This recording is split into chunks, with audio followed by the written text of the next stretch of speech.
who it is that you are trying to be, right? And you aim at that. And then you use everything you've learned as a means of building that person that you want to be. And I really mean want to be.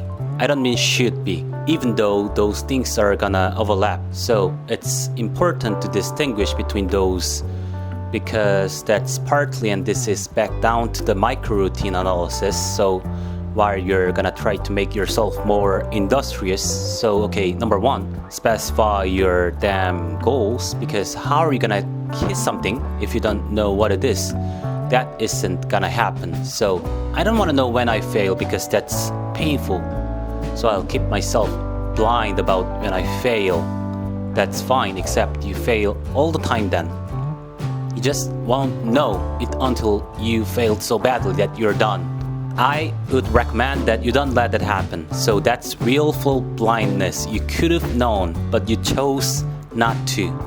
Okay, so once you get your goal structure set up, you think, okay, if I get half this life, looks like that might be worth living, despite the fact that it's gonna be, anxiety provoking and threatening, and there's gonna be some suffering and loss involved, and all of that. Obviously, the goal is to have a vision for your life such that, all things considered, that justifies your effort. Okay, so then what do? Right? Then you turn down to the micro routines. It's like, okay, so this is what I'm aiming for. How does that instantiate itself day to day, week to week, month to month? And that's where something like a schedule can be unbelievably useful. Google Calendar. Make a damn schedule and stick to it. Okay, so what's the rule with the schedule? It's not a bloody prison. That's the first thing that people do wrong. Well, I don't like to follow a schedule. What kind of schedule are you setting up? Well, I have to do this, then I have to do this, and then I just go play some video games, because who wants to do all these things that I have to do? It's like, wrong.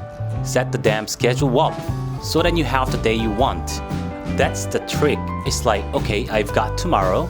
If I was gonna set it up so it's the best possible day I could have, practically speaking, what would it look like? Well, then you schedule that.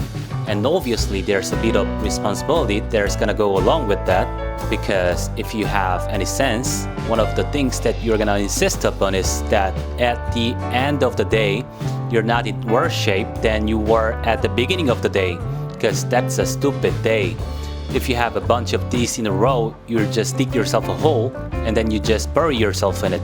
Sorry, that's just not a good strategy. It's a bad strategy. So maybe 20% of your day has to be responsibility and obligation, and maybe it's more than that, depending on how far behind you are. But even that, you can ask yourself that, okay, well, I've got this responsibilities. I have to schedule the damn things in. What's the right ratio of responsibility to reward? And then you can ask yourself that, just like you'd negotiate with someone who is working for you. It's like, okay, you've got to work tomorrow, so I want you to work tomorrow. And you might say, okay, so what are you gonna do for me that makes it likely that I will work for you? Well, you could ask yourself that, maybe do 1 hour of responsibility and play a video game for 15 minutes. Well, whatever turns your crank, man.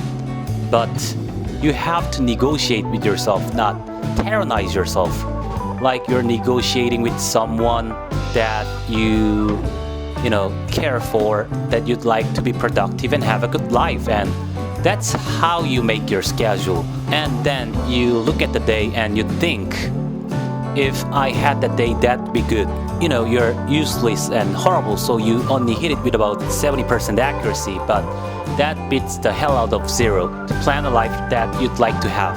And you do that partly by referring to social norms. That's more or less rescuing your father from the belly of the whale. But the other way you do that is by having a little conversation with yourself. It's so boring and such a pathetic way of spending your time. And you know what that's like, because you probably waste like 6 hours a day And I think we did an economic calculation about that a while back. Your time is probably worth $50 an hour, something like that. I mean, you're not getting paid that now, but you're young.